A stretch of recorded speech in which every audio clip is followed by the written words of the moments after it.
আসসালামু আলাইকুম। সুপ্রিয় কৃষক ভাই ও বন্ধুগণ, আজকে আমি আপনাদের সাথে খুব গুরুত্বপূর্ণ একটি ফসল নিয়ে আলাপ করব।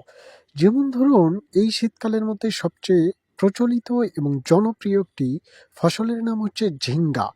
এটা এক একটা অঞ্চল ভেদে এক এক নামে পরিচিত। যেমন আমাদের বগুড়ার ভাষায় এটাকে তরি বলা হয়।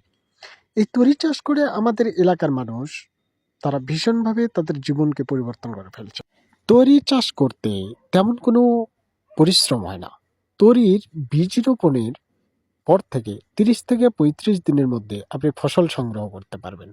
উৎপাদিত ফসলগুলি আপনি আপনার নিকটস্থ বাজারে উচ্চ দরে বাজারজাত করতে পারবেন। সুতরাং তরি চাষ করুন, জীবনকে বদলে ফেলুন। আর ভিডিওটি যদি ভালো লাগে তাহলে অবশ্যই ফলো দিয়ে পাশে থাকবেন।